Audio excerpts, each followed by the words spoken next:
প্রণাম। আধ্যাত্মিক পথকে মূলে রেখে বিভিন্ন রকম চর্চা অর্থাৎ আলোচনা হয়েছে এবং হচ্ছে। সমস্ত আলোচনার সার কথাটি হলো, মানুষ যেন এই পথের গুরুত্ব বুঝতে পারেন এবং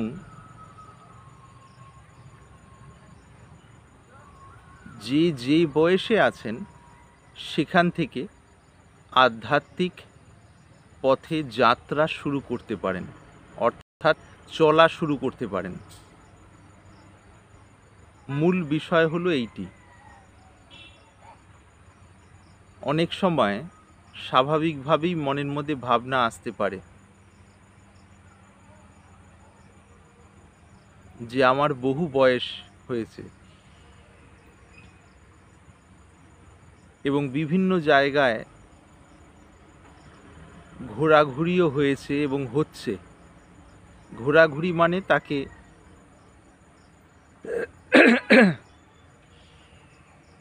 সাধুসঙ্গ বা আধ্যাত্মিক প্রসঙ্গ নিয়েই ঘোরাঘুরি বলা যায়। এসব করার পরও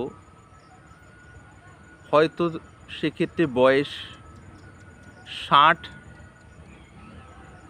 বা তার ঊর্ধ্বে বা তার নিম্নে, অর্থাৎ তার বেশি বা কম হতে পারে।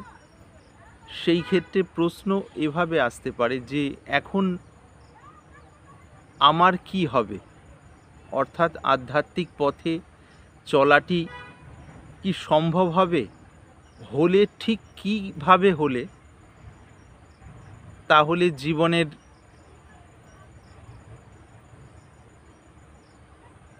শেষ সময় আসার আগেই পরম উপলব্ধিটি যেন করতে পারি, কিভাবে সম্ভব? এইরূপ ভাবনা স্বাভাবিকভাবেই আসতে পারে বা আসে। এই ক্ষেত্রে গুরুত্বপূর্ণ বিষয়, আধ্যাত্মিক ক্ষেত্রে বিভিন্ন অবস্থা হয়। যেমন প্রথম ঘোরাঘুরি, এক জায়গা থেকে এক জায়গায় ঘোরাঘুরি, শাস্ত্রপাঠ বা বইপত্র পড়া, বা বর্তমানে যেমন এই একটি মাধ্যম হয়েছে ইউটিউব, এখান থেকে শোনা, জানা, বোঝা, বা অন্যান্য বিভিন্ন জায়গা থেকে শোনা, জানা, বোঝা ইত্যাদি, এগুলোতে একটা সময় যায়। এবং বিভিন্ন তীর্থ, এক জায়গা থেকে আরেক জায়গায় ঘোরা হতেই পারে। সে তীর্থ হিসেবে বৃন্দাবন হতে পারে, কাশী, অযোধ্যা,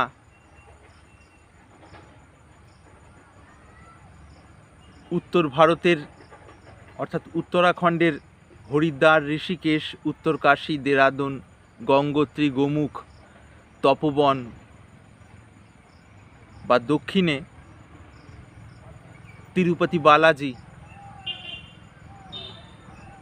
বা মধ্য ভারতে নর্মদার তট, ওঙ্কারেশ্বর, উজ্জয়িন অর্থাৎ উজ্জয়িনী, উজ্জয়ন বলা হয় হিন্দিতে, বাংলায় উজ্জয়িনী, বা চার ধাম, কেদার, বদ্রী আদি যে চার ধাম রয়েছে, রামেশ্বর ধাম, জগন্নাথ পুরী রূপী ধাম, কেদার, বদ্রী, এই সমস্ত বিভিন্ন জায়গায় ধর্মভাব বজায় রেখে সাধ্যমতো বেড়ানো, অর্থাৎ ধর্ম লাভ করার জন্য বেড়ানো, ভ্রমণ বা তীর্থযাত্রা হতেই পারে। কিন্তু এই যে হওয়া বিভিন্ন জায়গায়, এর সার কি? যে মনের স্থূলতা যেন কাটে, ধীরে ধীরে মনটি যেন নির্মল হয়, এবং নির্মল মনটি যেন আধ্যাত্ম রাজ্যে বা অনুভূতির মধ্যে বা আধ্যাত্মিক অনুভূতির মধ্যে যেন ডুবতে পারে। ডোবা কেন? ডোবা এই জন্য যেহেতু ডোবার মাধ্যমেই পরম অনুভবটি ফুটে ওঠে, সেইটি যেন হতে পারে। এইরূপ কারণে এগুলি হয়ে থাকে, তীর্থ ভ্রমণ, তীর্থ স্নান ইত্যাদি। এই যে অবস্থাটি, এই অবস্থাটিকে সাধন রাজ্যে বা সাধন জগতে বহুদক বলা হয়। অর্থাৎ বহু জায়গায় ঘোরা, বহু জায়গায় ঘুরে ঘুরে সেই জায়গা অর্থাৎ স্থান মাহাত্ম্যকে কাজে লাগিয়ে নিজের বিভিন্ন জায়গার ঘোরা হলে সেই জায়গার জল পান করা হবে।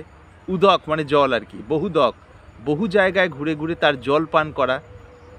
জল মানে শরীর রক্ষার্থে যে জল পান করা হয় সেটি, এবং সেই জায়গা থেকে যে সার গ্রহণ করা সম্ভব বর্তমান মানসিক এবং শারীরিক অবস্থা অনুযায়ী সেইটি গ্রহণ করা, এ হলো বহুদক অবস্থা।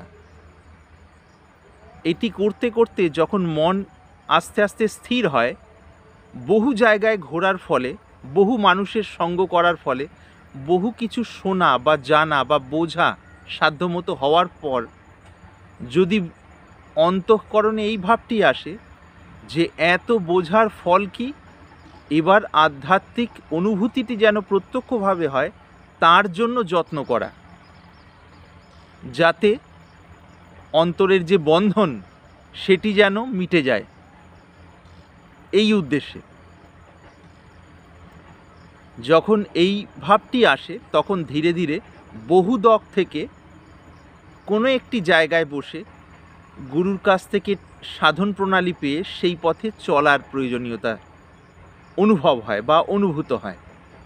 সেই একটি জায়গায় বসে, সেটি নিজ কুটির বা গৃহস্থ জীবন হলে বাড়ি হতে পারে, সেইটিকে কেন্দ্র করে এবার নিষ্ঠা সহকারে সাধনে ডুব দেওয়া। তার কারণ এই যে ইন্দ্রিয়, মাফ করবেন, পঞ্চ ইন্দ্রিয় গ্রাহ্য যে জ্ঞান বা পঞ্চ ইন্দ্রিয় এবং মনোবুদ্ধি গ্রাহ্য যে জ্ঞান, বিভিন্ন জায়গায় ঘুরে ঘুরে শুনে শুনে জেনে বুঝে, এটি মনকে যেই স্তরে পৌঁছে দেয়,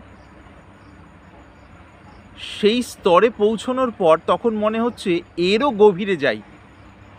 অর্থাৎ ইন্দ্রিয়জাত বা ইন্দ্রিয় দ্বারা আহৃত বা সংগৃহীত জ্ঞানে তখন আর হৃদয় ভরছে না, তখন অতীন্দ্রিয় অনুভূতির দিকে মন চাইছে। তখন যখন বসে যাওয়া হলো, তিনি যদি গৃহস্থ জীবনে থাকেন নিজ বাড়িতে, আর আশ্রম জীবনে থাকেন, আশ্রম জীবনে প্রথম দিকে মন বসে না সাধারণত, বা সাধু জীবনে যারা গৃহত্যাগ করে বেরিয়েছেন তাদের মধ্যে প্রায় বেশিরভাগেরই প্রথম দিকে মন বসে না।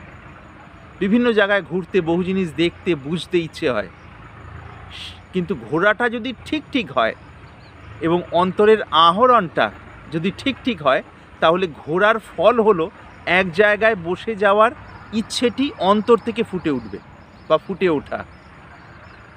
অন্তর থেকে ফুটে ওঠার এই যে অবস্থা, অর্থাৎ আর ঘুরতে ভালো লাগছে না, এই অবস্থাকে বলা হয় কুটিচক। কুটিচক অর্থাৎ কোনো একটি জায়গাকে বা স্থানকে বা গৃহকে কুটির মনে করে সেখানেই নিজ সাধনে মনোনিবেশ করা, পরম উপলব্ধি লাভের উদ্দেশ্যে। প্রথমে তো সাধনে ডোবা, সাধনের ডোবাটা যেমন যেমন হবে তেমন তেমন তম এবং রজগুণের সংস্কার কাটতে থাকবে, শুদ্ধ সাত্ত্বিক সংস্কার বাড়তে থাকবে, সাত্ত্বিক সংস্কার।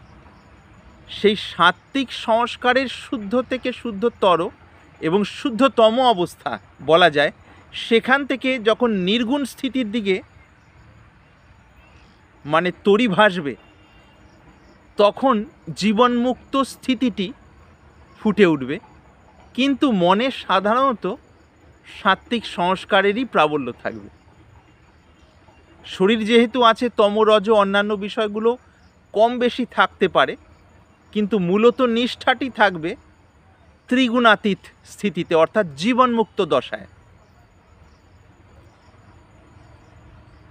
কাজেই আমরা পেলাম বহুদক, বহু জায়গায় ঘোরার বিষয়টা। সেখান থেকে যখন অন্তরে এই বোধটি এলো যে সার গ্রহণ করা বা পরম উপলব্ধির জন্য একটি জায়গায় বসতে হবে, এই ভাবটি যখন ভেতর থেকে আসছে, সেটিকে কুটিচক। কুটিচক এই জন্যই হওয়া হয় যেন নিয়ম ধরে সাধন করে ধীরে ধীরে প্রথমে সাধন রসে ডোবা হয়, সেটি যেমন যেমন অন্তঃকরণকে শুদ্ধ করতে থাকে, শুদ্ধির চূড়ান্ত অবস্থায় সেইটি পরম অনুভূতি অর্থাৎ ঈশ্বর অনুভূতি বা সত্য সাক্ষাৎকার করিয়ে দিতে সাহায্য করে বা সেইরূপ ভূমি তৈরি করে দেয়। অর্থাৎ যারা বহু জায়গায় ঘুরছেন বা ঘুরেছেন, তাদের যদি ঘুরতে ঘুরতেই মনটা মজে থাকে, ভালো লাগে, তাহলে আর বলার কিছু নেই। কিন্তু অবশ্যই এটি একটি জায়গায় আটকে থাকা হলো, কিন্তু ঘুরতে ঘুরতে যদি মনে হয় এবার প্রত্যক্ষভাবে অনুভূতিতে ডুবতে হবে, তখন তার যথার্থ গুরু আশ্রয় করা কাম্য বা সদ্গুরু আশ্রয় করা কাম্য। এখানে সদ্গুরু বা গুরু বলতে গেলে একই কথা বোঝানো হচ্ছে, যিনি সেই পরম অনুভূতিটি হৃদয়ে পেয়েছেন এবং অন্যদের সেই পথ দিতে পারেন এবং সহজ স্বাভাবিক শৈলীতেই দেওয়ার জন্য ব্যাকুল থাকেন, তিনি যথার্থ সদ্গুরু বলে এখানে বুঝতে হবে। তাহলে যে বয়সের যেখানেই আছেন, কোনো অবস্থাটি ফেলনা নয়, অর্থাৎ ব্যর্থ নয়। তবে সেই জায়গা থেকে যদি প্রেরণা পাই মূলের দিকে ডুব দেওয়ার, তাহলে সেটি উত্তমতম হলো বুঝতে হবে। প্রণাম।